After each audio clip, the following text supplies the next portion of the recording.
Aujourd'hui, mais je vais plutôt vous présenter la situation de l'évolution des décès en région Hauts-de-France.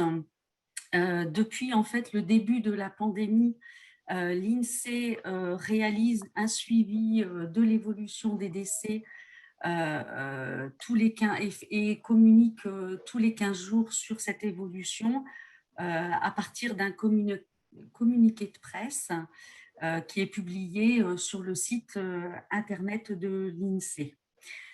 Alors, ah oui, il faut que je défile comme ça, pardon. Voilà, donc ma première partie porte sur l'évolution des décès. Donc dans la région, hop, j'ai été un peu vite, pardon, excusez-moi. Donc dans la région, en 2020, c'est 60 960 décès, toutes causes confondues, hein, qui ont été enregistrés en 2020, soit 11% de plus qu'en 2019. Donc la comparaison le fait par rapport à l'année 2019 sans pandémie, hein. Cette hausse est de 2 points supérieure à la moyenne observée du niveau national. Et sur l'ensemble de l'année, en fait, le surcroît des décès dans la région est de 5 810 par rapport à l'année 2019. Donc cet excédent est lié aux deux vagues épidémiques de la Covid-19, respectivement au printemps et à l'automne, avec plus 2560 décès entre le 1er mars et le 30 avril et plus 3300 entre le 1er septembre et le 31 décembre. Le nombre de décès est par ailleurs resté stable entre le 1er janvier et le 29 février, puis entre le 1er mai et le 31 août. Et comme au niveau national, la hausse du nombre de décès lors de la première vague a été plus brève, mais plus forte en intensité que la deuxième, soit plus 28% de décès entre le 1er mars et le 30 avril et plus 18% entre le 1er septembre et le 31 décembre. En France, ça a été plus 26% pour la première vague et plus 16% pour la deuxième vague. En France métropolitaine, donc notre région des Hauts-de-France est la cinquième la plus touchée et la plus impactée par l'augmentation des décès. Les régions présentant les plus forts excédents de mortalité par rapport à 2019 sont l'Île-de-France, plus 18%, soit plus 14 000 décès supplémentaires. L'Auvergne-Rhône-Alpes, plus 14%, c'est un peu plus de 10 000 décès supplémentaires. Le Grand Est, plus 13%, c'est 7 000 décès supplémentaires. Et la Bourgogne-Franche-Comté, plus 11%, aux environs de 3 500 décès supplémentaires. Ici. Alors, si on regarde maintenant au niveau au sein de la région, le surcroît de décès en 2020 est plus marqué dans le département de l'Oise. Alors, j'ai encore dû aller un peu vite. Voilà, c'est ça. Dans l'Oise, plus 16%. Et dans ce département, c'est 6 990 décès qui ont été enregistrés l'an dernier, soit de près de 1000 de plus qu'en 2019. Et l'Oise est ainsi le 18e département le plus touché de France métropolitaine, si on comprend celui de la Corse. Le Nord est le deuxième département le plus concerné, avec une augmentation de 11% des décès. La hausse dans les autres départements s'échelonnant entre 7,7% dans la Somme à plus 9,4% dans l'Aisne. Et donc, le Nord est le 32e département le plus touché de France métropolitaine. Si on regarde maintenant par rapport aux deux vagues épidémiques, donc lors de la première vague épidémique du printemps, l'excédent des naissances a été le plus fort dans les départements de l'Oise, plus 61%, et de l'Aisne, plus 51%. Lors de la deuxième vague, donc entre le 1er septembre et le 31 décembre, c'est dans le Nord et le Pas-de-Calais que l'augmentation des décès a été la plus marquée, plus 22% et plus 18%. Lorsqu'on regarde un petit peu plus précisément dans les territoires, on a fait une analyse qui a été plutôt en début d'épidémie, mais qui se confirme ensuite, c'est que contrairement à ce qu'on a pu observer au niveau national, on a un faible lien entre densité de population et excédent des décès. C'est-à-dire que ce qui s'est passé dans notre région, en fait, c'est qu'on a des EPCI qui sont situés au sud de l'Oise où les premiers foyers épidémiques ont été découverts en France. Et donc, ce sont ces territoires qui ont enregistré une surmortalité parmi les plus élevées de la région, mais aussi au niveau national. Donc, les communautés de communes, par exemple, de Lisière de l'Oise et du Pays de Valois, comptent une hausse des décès respectifs de 16,9% et 18,4% sur l'année, mais de l'ordre de plus 140% et de 100% lors de la première vague épidémique. Dans ces communes, les communes de Crépy-en-Valois, Vaumoise et Lagny-le-Sec ont fait l'objet des premières mesures d'isolement. Et de manière semblable, la mortalité a cru très fortement dans la communauté d'agglomération de Creil-Sud-Oise, plus 88% au cours de la première vague, et au total, plus 27,5% sur l'année, touchant les villes de Creil, Montataire, Villers-Saint-Paul et Nogent-sur-Oise. En fait, la circulation du virus dans cette partie de la région s'explique en partie par la forte mobilité des actifs résidents. Dans la communauté de communes du Pays de Valois, par exemple, près de 20 000 d'entre eux, des actifs, se déplacent chaque jour pour aller travailler, principalement vers l'Île-de-France, et qui a été la région la plus impactée par la pandémie, notamment en première vague épidémique. Et dans la communauté d'agglomération de Creil-Sud-Oise, les échanges concernent 35 500 actifs. La surmortalité, elle est aussi très présente dans les territoires où le vieillissement de la population est très marqué. Ça a été le cas notamment dans le nord du département de l'Aisne, également très touché par la pandémie.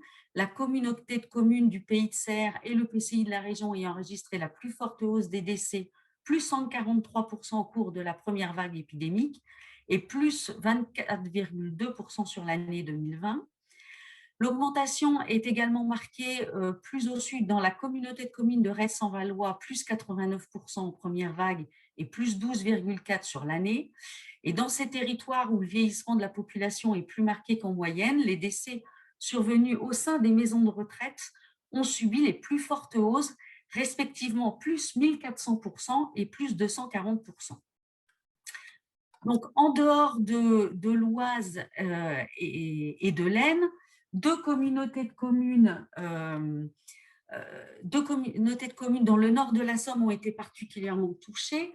Il s'agit des communautés de communes de Nièvre et Somme et du territoire Nord-Picardie, où le nombre de décès a progressé de 79% et 65% au cours de la première vague épidémique.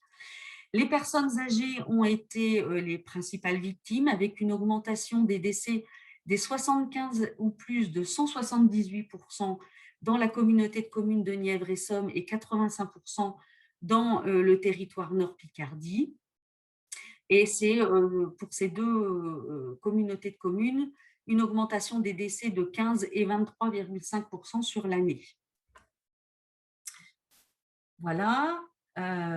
Si maintenant, alors je reviens là, si on regarde maintenant début 2021, en fait, entre le 1er, alors la situation là, c'est entre le 1er janvier et le 19 avril, on avait 20 425 décès qui ont été enregistrés dans les Hauts-de-France, soit 2200 de plus que pour la même période en 2019.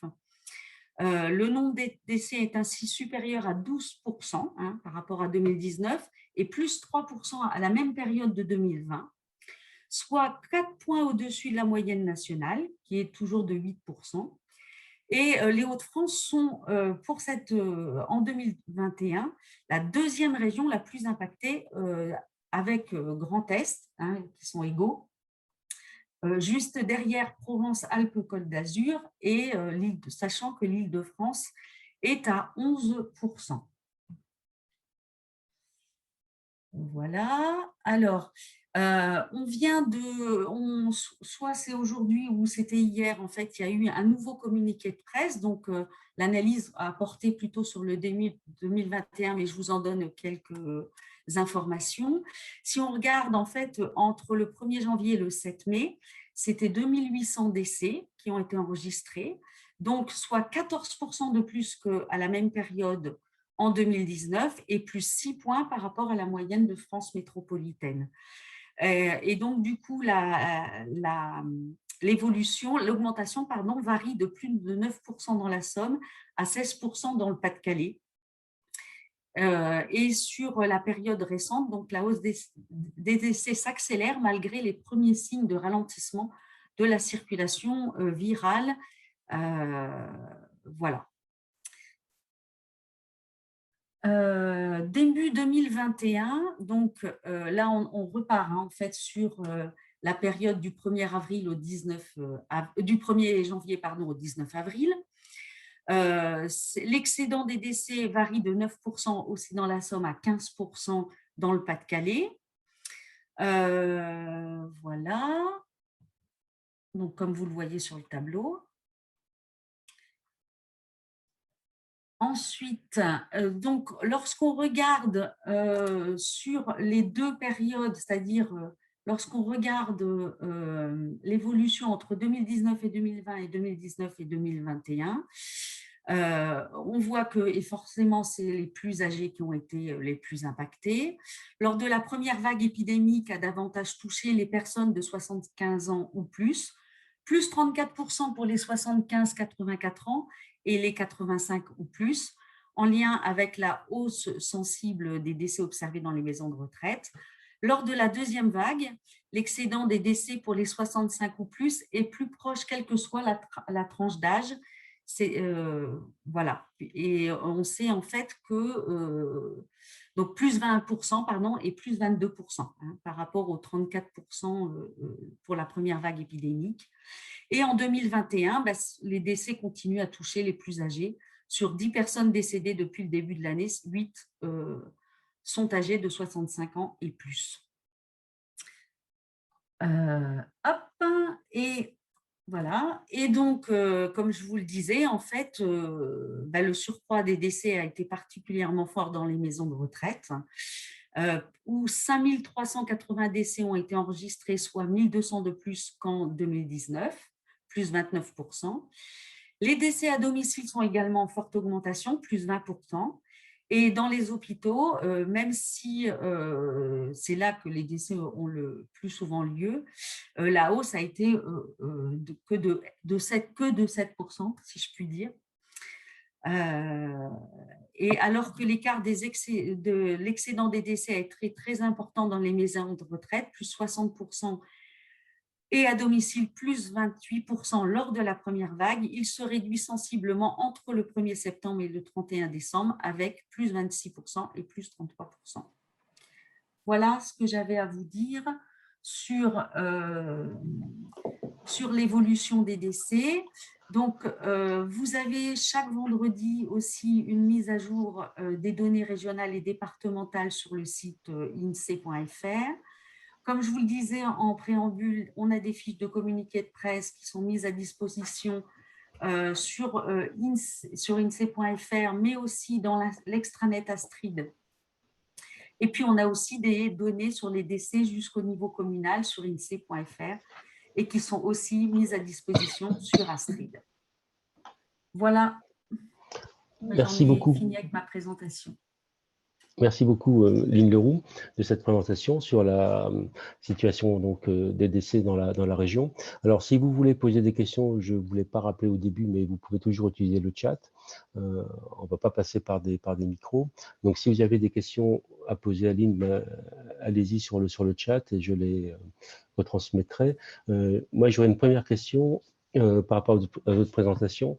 Donc, vous dites à la fois que et je reviens que ce soit ça que vous avez dit, il y avait un lien entre la densité de population et l'épidémie, et il y avait aussi un lien entre la faible mobilité de la population et le peu d'épidémies sur les territoires. C'est bien ça? En fait, effectivement, nous, ce qu'on a remarqué quand même, puisqu'on a vu que les premiers foyers épidémiques étaient dans l'Oise et là où principalement on avait des déplacements avec l'Île-de-France, et c'est vrai que c'est dans l'Île-de-France où en fait le virus a le plus circulé dès le début. Et, euh, et si vous voulez, par exemple, on n'a pas vu le même effet dans les autres territoires denses de la région, comme par exemple sur l'île ou voilà. Donc ça s'est cantonné principalement sur les territoires où il y avait les premiers foyers épidémiques, et il s'avère que ce sont ceux qui se déplacent le plus vers l'Île-de-France. Et j'avais même entendu lors d'un reportage où effectivement les relations, notamment on avait un gros foyer épidémique sur Roissy dès le début de la première, enfin, la première vague épidémique. Et il est vrai que ces territoires ont des fortes relations avec ce territoire. Donc, on n'a pas fait une analyse qui va montrer le lien, vous voyez, scientifiquement Mhm. prouvé, mais on voit bien que ce n'est pas tous les territoires denses qui ont été les plus marqués, parce que notamment même dans la Somme, par exemple, ce n'était pas forcément sur Amiens, mais plutôt des territoires qui étaient autour, qui ont été le plus impactés. D'accord. Et là, on n'est pas sur les causes de mortalité. Donc, ça veut dire Non, que ce surpoids de mortalité, il est en partie explicable par l'épidémie, mais pas oui, totalement. c'est ça, parce que nous, en fait, l'analyse qu'on fait, c'est toutes causes confondues, hein. Mais si vous voulez, si on voit par exemple que là, on l'a comparé à 2019, mais si on compare notamment sur les autres années, bah, on voit bien quand même que il y a des montées, par exemple, quand il y a des épidémies de grippe, ou notamment en 2003, quand il y a eu la canicule. Bon, et bon, on voit bien les liens qui sont faits, mais nous, l'analyse, effectivement, c'est pas à partir des causes de mortalité. En plus, si vous voulez, la source qui est utilisée, c'est la source état civil, hein. Donc, Mhm. on n'a pas les causes forcément Tout de à fait. mortalité. Et là, d'ailleurs, même les communiqués de presse qu'on fait, hein, c'est bien spécifié, les données sont provisoires parce que ce sont les envois des mairies. Alors, une grosse partie est dématérialisée, mais certaines mairies nous les envoient aussi encore par courrier. On a aussi un temps de saisie de l'ensemble des éléments. Et donc, du coup, on est amené quand même à revoir un certain nombre de fois les chiffres pour consolider en fait les données. Mais on voit bien quand même la tendance en fait, hein, on voit bien ce qui se passe. Il y avait une première question qui s'adressait à Lynn, qui était sur comment expliquer l'augmentation des décès importants début 2021 chez les plus de 65 ans, malgré les campagnes de vaccination qui avaient débuté. Alors, il y a une hypothèse qui est aussi donnée par rapport à ça, c'est que peut-être euh, la période de vacances de 2020 était inclue dans le premier pourcentage, ce qui a diminué la mortalité. Je ne sais pas, Lynn, ce que vous en pensez. Bah, comment nous, pour l'instant, on ne peut pas expliquer enfin, pourquoi la mortalité reste toujours élevée chez les plus de 65 ans, hein, puisqu'on n'a pas, on n'a pas les liens. Mais on sait bien quand même que la vaccination, c'est quand même aussi assez récent, et que du coup, peut-être que ça n'a pas eu complètement son effet sur les premiers mois de 2021. Ensuite, ben, on peut l'évoquer aussi avec la présentation que vient de faire Thibault. Il y a d'autres, peut-être que ces personnes âgées sont aussi décédées d'autres pathologies que le Covid, et donc ou n'ont pas reçu les soins comme ils l'auraient dû. Enfin, ça, je ne sais pas, hein. Ou bien certains ont pu aussi quand même attraper le Covid entre les deux périodes de vaccination ou avant d'être vaccinés, sachant qu'il y avait aussi des variants qui étaient plus intrusifs visiblement. Donc, bon, on voit quand même une baisse quand même de la mortalité sur les tranches d'âge. Donc, je pense que la vaccination avait commencé à faire son effet.